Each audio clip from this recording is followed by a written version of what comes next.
Welcome back to Who Cares Anyway. My name is Q, and this is a podcast where I give you my sports opinions. If you agree with me, cool. If you don't, cool. At the end of the day, who cares anyway? Ladies and gentlemen, the NBA Finals is over, the NBA season is over, and the Boston Celtics have raised their 18th banner, or will, I guess, future tense, will raise their 18th banner come the start of next season. They have won their 18th championship, and I'm gonna be honest with you. I feel like this was a foregone conclusion. I feel like this was something we kind of already knew was going to happen. I know there's a lot of fans out there that felt that somebody from the West would dethrone them, and there's a lot of fans out there that felt that Dallas really had a chance to win this series.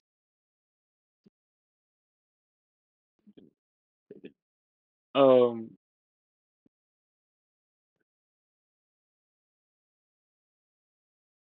I Going into this series, I felt it would be quote unquote close, like because when you look at like okay, when a team wins the series in 6 games, the series was close, but that doesn't necessarily mean every game within the series was close, right? And granted, the Celtics won in five, and I think that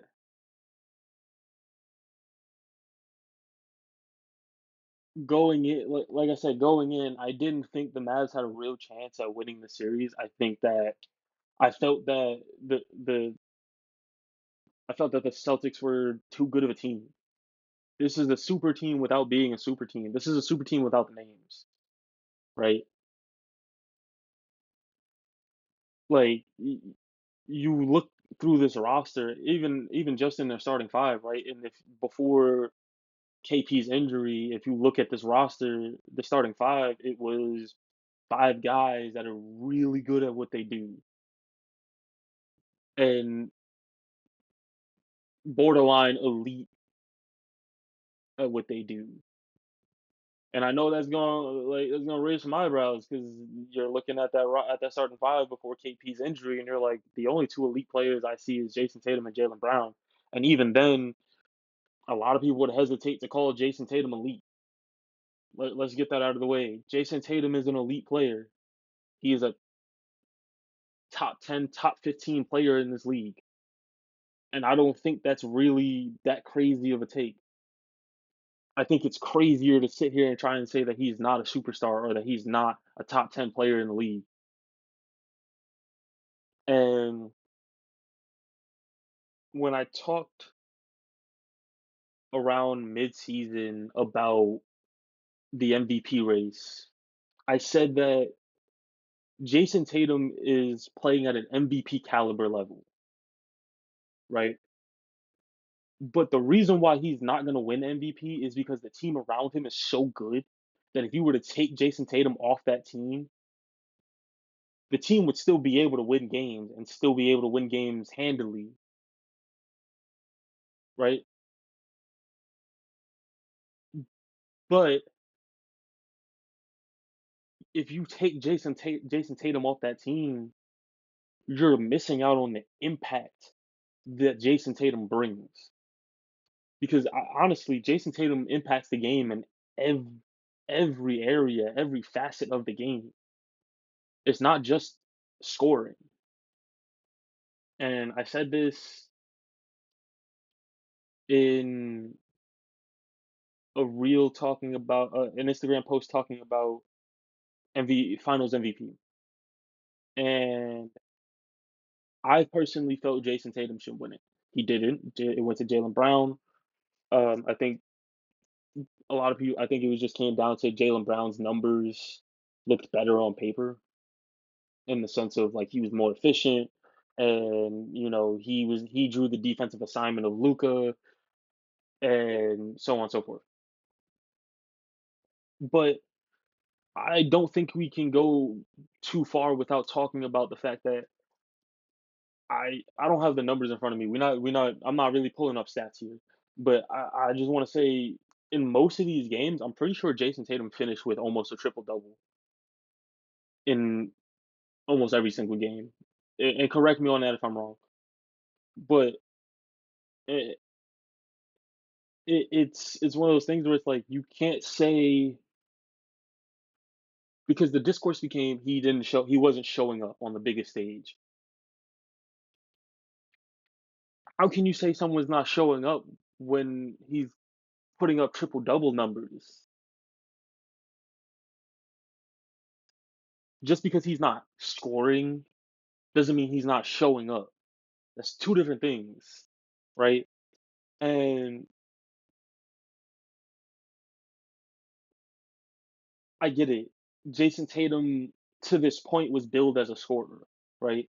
That's where his that was his like calling card, I guess, if you want to call it that. That was his way of getting that was his skill set coming in. I don't want to say that was his way of getting in on the court, but that was his skill set coming in, right? Jason Tatum has evolved into this all around forward, and I don't want to compare him to LeBron because he's nowhere near. I don't think he's anywhere near the passer LeBron is or the passer LeBron was at this point in his at the same point in his career. But I think it's a similar progression, right? Jason Tatum is rounding out into this two-way all-around player that can not only score but can pass the ball, he can facilitate, he can play make, he can rebound, he can start breaks on his own, and he can finish breaks on his own, and he can play defense. He's an above average defender. So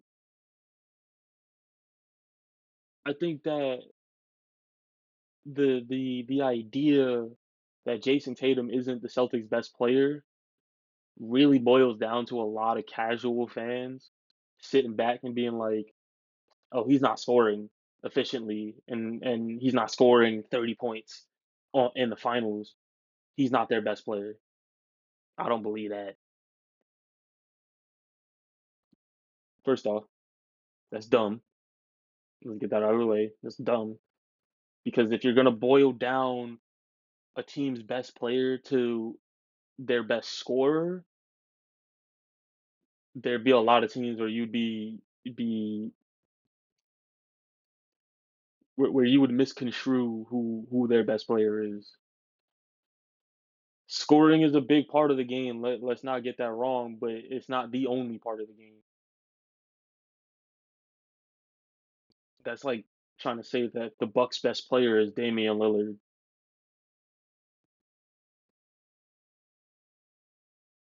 right? So, and secondly, I think the the discourse in the NBA as a whole has become this "What have you scored for me lately?" type of discourse. And when players aren't scoring well, some fans don't see the rest of what's going on. Either that or they're just box score watching and they haven't watched the entirety of the game. They haven't watched the game. And I think that's a bad way to look at it, to look at the game, and that's a bad especially in the finals when let's talk about it. Jason Tatum is getting all of the Mavs defensive attention. Like they're sending double teams at him. They're closing hard on his on closeouts. They're making sure off pick and rolls that he has no space whatsoever. And even when he drives to the basket, they're leaving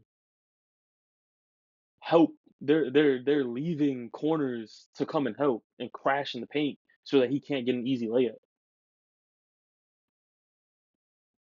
I don't know any other player who's getting that kind of attention on the court other than the team's best player. So I really think that it's a really bad way to look at who a team's best player is just by how much you're scoring, because that's just not the case, right? And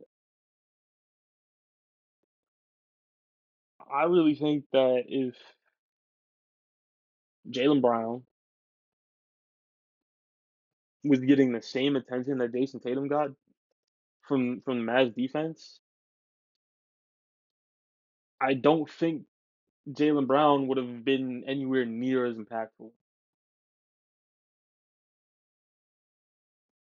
And you can argue that Jalen Brown got some defensive attention, right? But I really don't think he got as much. Like he definitely didn't get as much as Jason Tatum got. I think that Jalen Brown, there was too many instances where I'm watching Jalen Brown come free off the wing on a cut. If that was Jason Tatum, that's not even happening. He's not even gonna make it into the paint. Like the Mavs really made it a point to say we're not gonna let Jason Tatum beat us. And let's be real, Jason Tatum still kind of beat them. I mean, when you're putting up near triple doubles in almost every game in a series except for one, like I don't know how you could say that he didn't beat them. Like,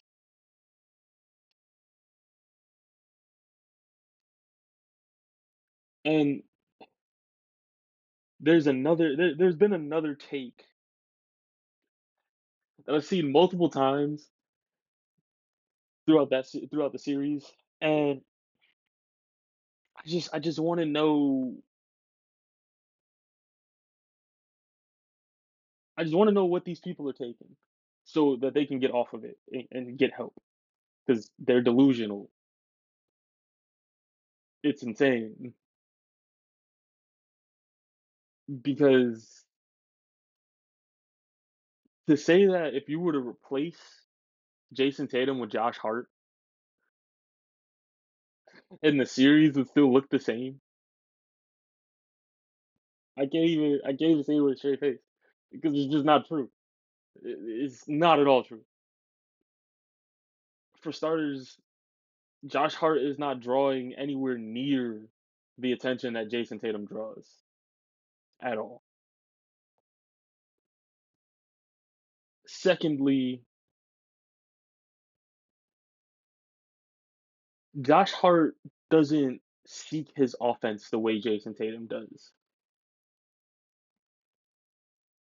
Jason Tatum on a bad night is still going to give you 15 points. I don't think Josh Hart is doing that on a bad night, right? Firstly, or secondly, and I don't know that Josh Hart is anywhere near the. I don't want to say passer, but I'll say playmaker. Excuse me. I don't think Josh Hart has the ability to really draw the defense's attention and create off of that, whether it be on a drive and kick or just standing on the 3-point line. So I say all of that to say that take is absolute hot garbage. Basuda, trash, landfill. It is bad. That's a bad take. Let's not do that ever again. The Jason Tatum disrespect throughout this entire series is throughout this entire playoffs has been a lot. for a player that, and granted, he's got his cringe moments. He's got his moments where you're like,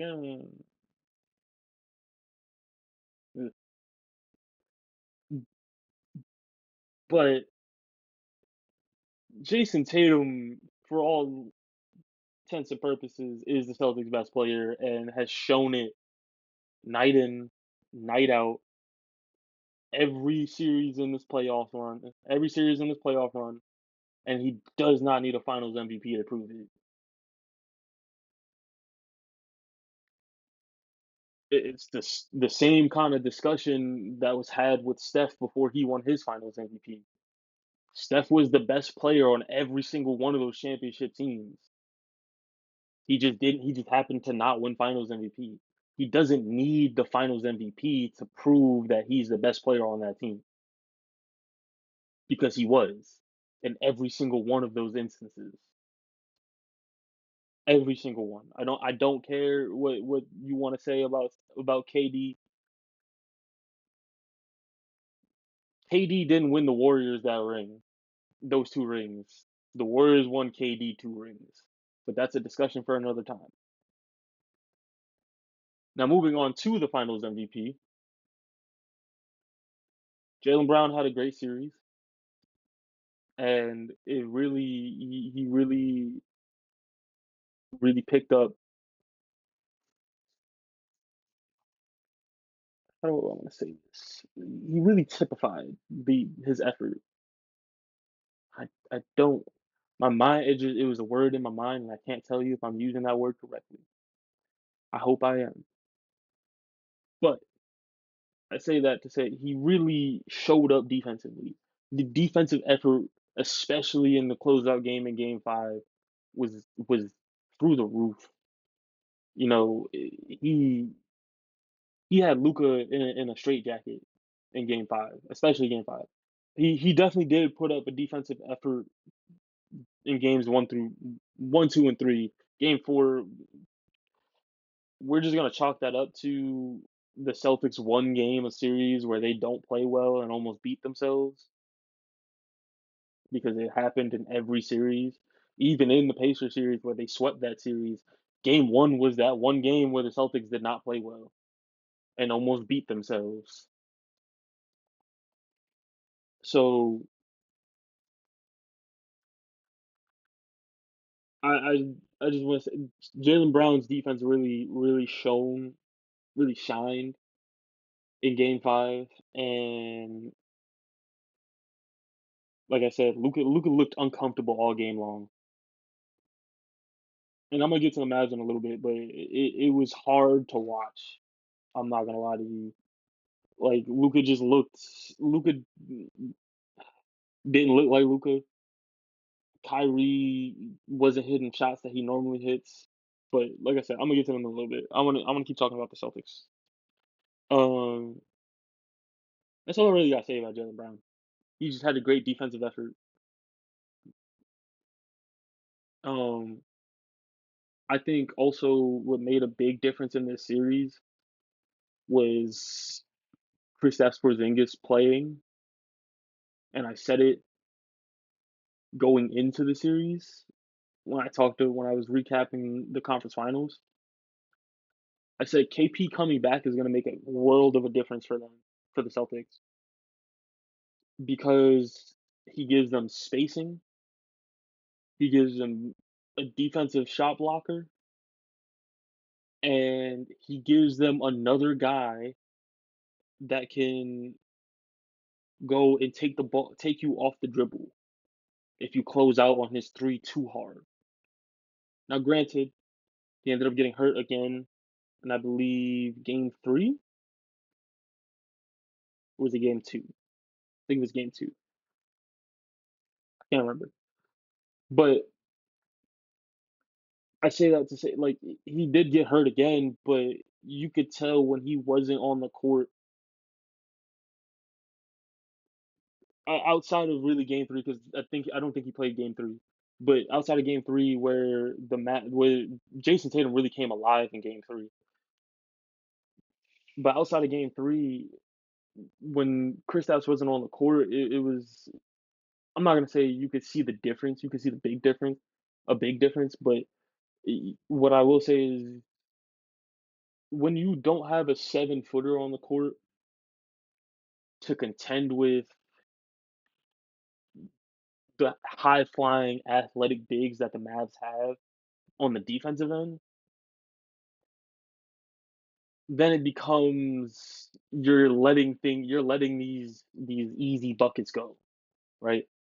But then on the offensive end, and granted, Al Horford can put the ball on the court and get to the basket, sure. But I think KP has a different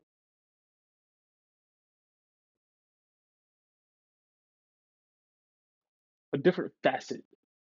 I can't think of another word for it, but a different facet to his offensive game where he really is able to get into those in between ranges and get his buckets there as well. Whether it be off the dribble, whether it be off of a post up, whether it be off of a face up, whatever the case, he's able to go to that comfortably and consistently. I don't think Al Horford will post you up, but I don't think he's gonna beat you off a face up, you know? So there's that. I really think that KP playing did make a difference. I don't think it would have been a make or break scenario if KP didn't play,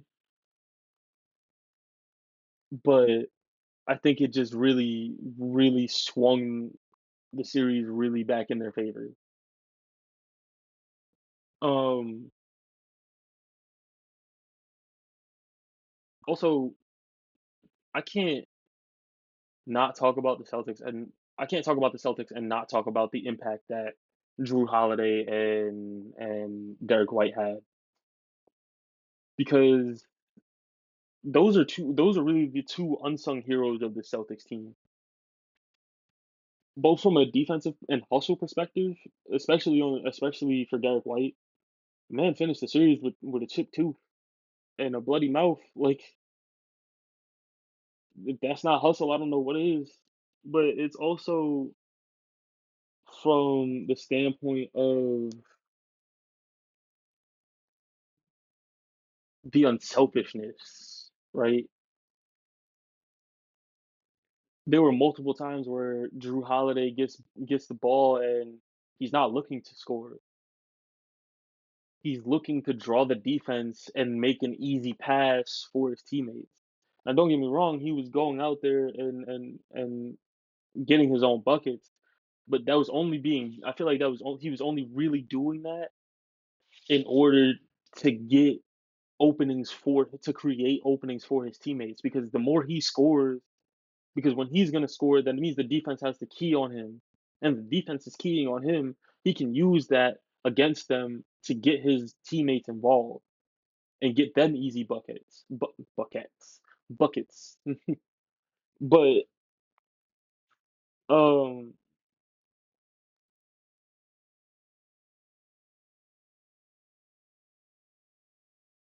I think, and then a domino effect starts, right?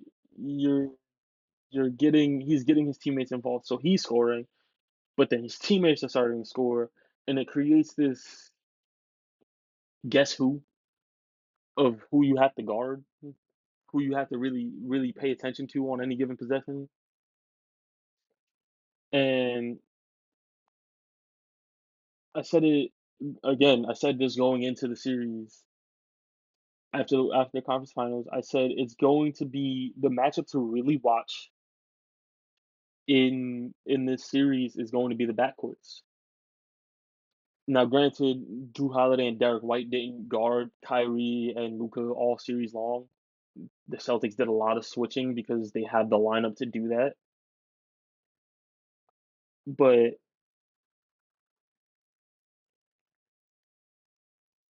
it really did come down to the impact of the backcourts. Because had Kyrie and Luka been able to play the way they played in Game 4 all series long, I think this would be I feel like the series would probably still be going. This series goes to 7, but because they weren't able to have that impact all series long, it's done in 5, and the Celtics are raising banner 18. Whereas on the Celtics side, Derek White and Drew Holiday really, and this is the thing about the Celtics too, is that it really is an all around game for the Celtics. It's not just, you know, they have a couple guys that do one or especially in their starting five. It's not just they have a couple guys that do one or two things well, and then you have other guys that kind of fill in the gaps. Everybody in that starting five, whether that be the starting five with Al Horford in it or the starting five with KP in it, can do everything on the court. Now, some do certain things better than others, but I think the Celtics have really built an all around team, and it's gonna be it was gonna be hard to it was gonna be hard to beat. Um,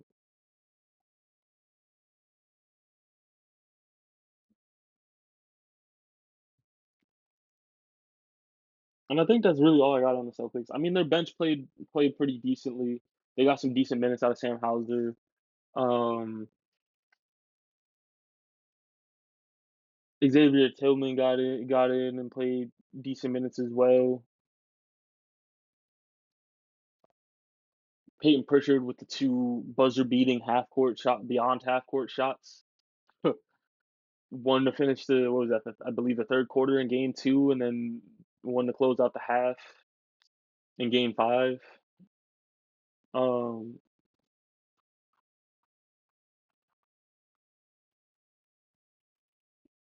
I don't know really what else to say other than the Celtics. The Celtics, I said this, I've said it for a long time, said it since the middle of the season.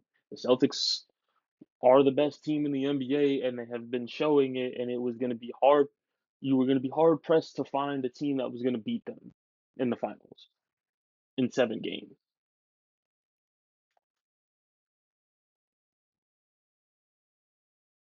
Um, so moving on to the other side of things, the Dallas Mavericks. They put up a fight. I wouldn't even say they put up a fight. They put up a fight to get there, and then they kind of ran out of steam. They ran out of gas and spread it out before the finish line. In my opinion, I think yes, was Boston beating on them defensively? Yes. Outside of Game 4, Boston was Boston had them in a chokehold on the defensively.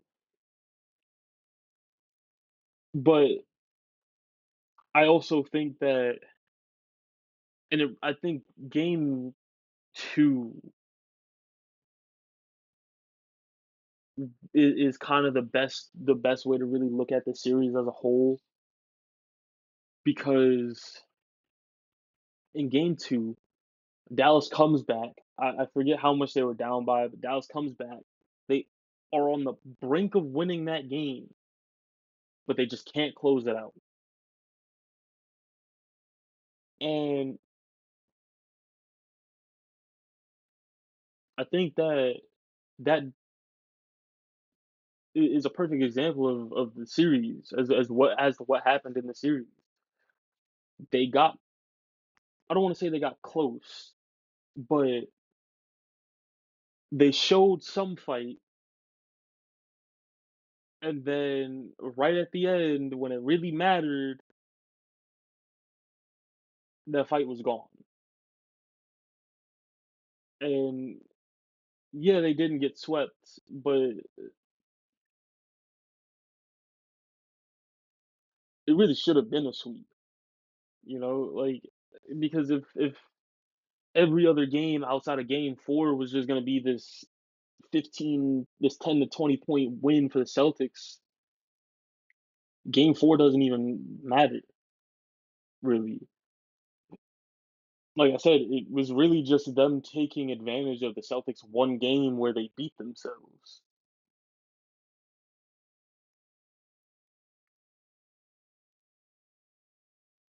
Um, yeah, like I said, I think they really just ran out of steam. I think you also throw into the fact the superstition, the juju, the whatever you want to call it, with Kyrie playing in Boston, and he's now 0 for 17 in that building, if I'm not mistaken. And you also throw in the fact that I really think games 1, 2, and 5, they really came out with no intensity. And I said game 2 was the comeback. Game 3 was the comeback. Disregard me though. I really think they came out with no intensity in games 1, 2, and 5 at all, especially game 5. Like I said, game 5 was hard to watch. And it wasn't just from Jalen Brown picking up Luca from half court line and the Celtics stifling defense. It was they there was multiple times where offensively they're just not it's not the same intensity I'm used to seeing the Mavs play with on the offensive side of the ball. They were giving some kind of intensity on the defensive side of the ball, but you still got to score points. And when you're going into half down how much I think it was like 30. They were almost down 30 by one point. It's just like, did we really expect the Mavs to win this series? Did we really think the Mavs had a chance? Would it have been nice to see Luca get his first ring? Yeah, definitely. It just wasn't gonna happen against this team, plain and simple. And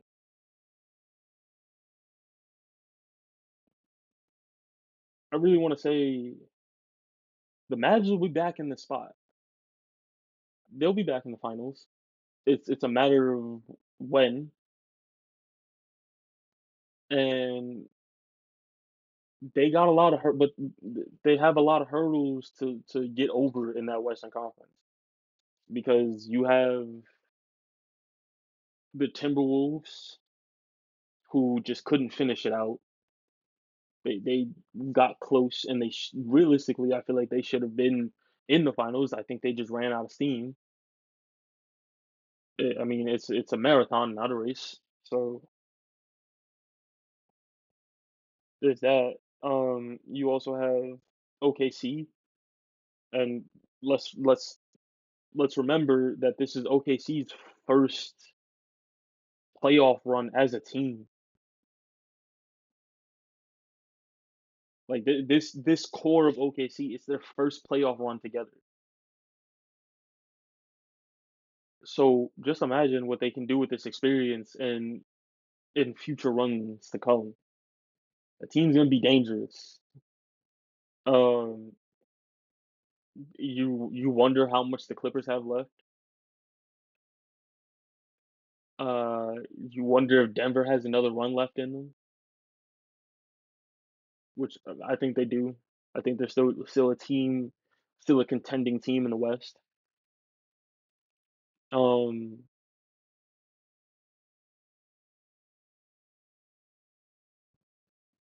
I'm parsing my brain for other teams I really think that can contend and make a run to the finals from the West. And that's kind of all I got. Phoenix is okay. I still don't know how I feel about that team and how it's constructed. Um, so we'll see. Again, I mean, you don't know what the Grizzlies are gonna look like when they get Ja back. There's that as well. Um, Depending on the moves the Warriors make this summer, the Warriors aren't completely out of contention. their window isn't completely closed. Steph Curry's still a top 10 player in the NBA, and I think they have good piece. I think they towards the latter half of the season, they found pieces that they can really rely on. So it's not like they're done and finished, you know. Um, yeah, and that's I mean also the Kings. The Kings I feel like are also a team that can make a decent run as long as they can put everything together. But that's kind of all. That's kind of it. I think every other team in the West, it would be hard to see them really make a run through not only the teams I just named, but also the Mavs. Um, so there's that. On the flip side, though, I can't name you more than two teams that have a realistic shot at knocking the Celtics off in the near future. Without some drastic moves being made, I can't tell you. I think I can think of only two, and that's Milwaukee and Philly. And Philly's like a maybe. Philly's a real maybe. Like it would take. They need another piece to really be able to contend. But the way their roster's constructed now, that the Celtics are going to beat that roster in 7 games every single time.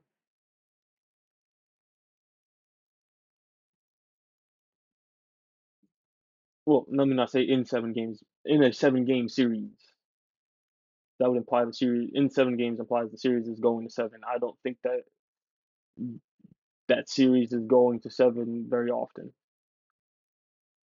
Um, and the Bucks, it really boils down to health for the Bucks because if Giannis was healthy in that round one series, the Pacers aren't even in the conference finals, and it's probably the Bucks sitting there.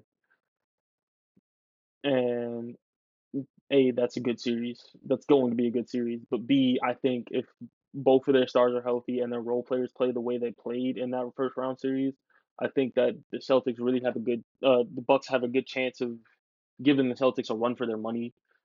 It, I w- I don't think they win that series. I still think the Celtics are the better team, but I think the Bucks give more of a fight than the Pacers did, or than anyone else in the East could realistically give. Um, yeah, the Celtics are that good. If you didn't know, um, and I really think the Celtics lucked into two superstars that perfectly fit their team and what they're trying to do. Jason Tatum and Jalen Brown are two guys that care way more about the team and way more about team success than they do about themselves and about their own success. And when you're trying to build a dynasty, that's exactly what you want out of your superstars. You want unselfish players that could care less about what their stats look like. They just want to make sure they're contributing to team success on a nightly basis. And like I said, this team's gonna be good for a while, and this I really do think this is the start of a dynasty. Now, granted, do I want to see another dynasty start in Boston? No, I had enough of that with the Patriots. But I I think you're really gonna be hard pressed to find a team that's gonna take the Celtics down when the Celtics are at full. Even the Celtics weren't even at full strength in the series, and they still won it in five. It's a gentleman's sweep. You know, like I really think you're going to be hard pressed to find a team that's going to beat this Celtics team when they're at full strength or when their two best players are contributing the way they can and the way they did in the series. It's gonna take either a collapse of this team or another team that is engineered specifically to beat the Celtics.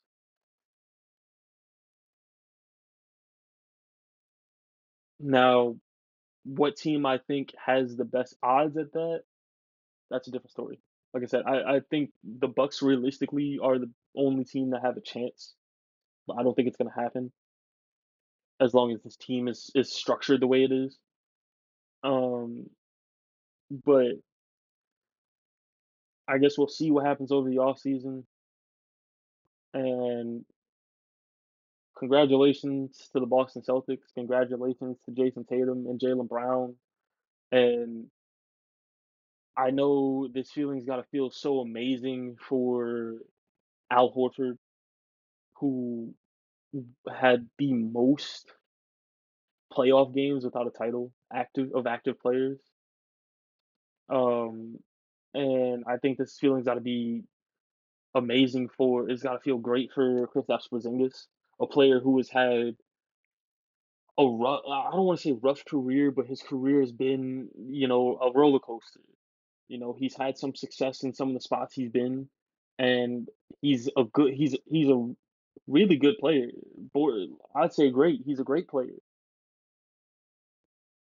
and getting drafted by the Knicks in the Melo era, he started off his career well with the Knicks, and then the ACL tear happens, and then he gets moved to Dallas to play with Luca and to form that duo, and it kind of worked, but kind of didn't because he ends up getting hurt. I believe he ended up getting hurt again in Dallas, and things just didn't shake out the way they wanted to.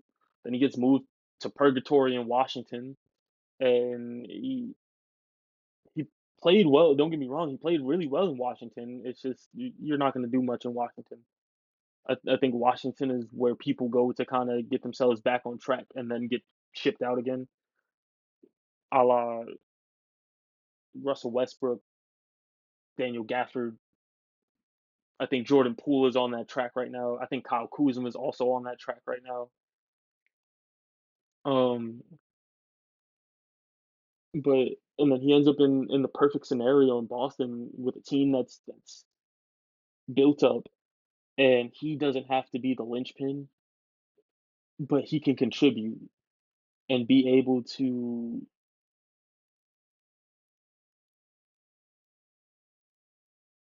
and be able to provide difference making play on both ends of the court, both ends of the court to a contending team.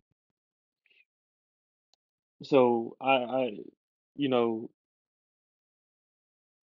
it's I assume because I've never been there. I assume it's always a special moment when you win your first one, when you win your first title. But I think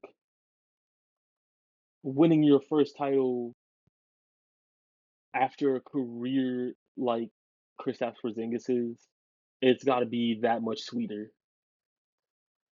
So I say that to say NBA season is done and the Celtics are the champions.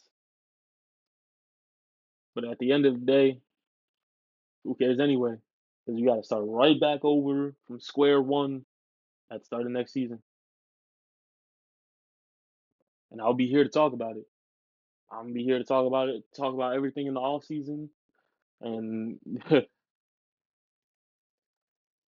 I'll be here day one, and maybe at the start of the NBA regular season. I'm done. I'm out of here. I see y'all later.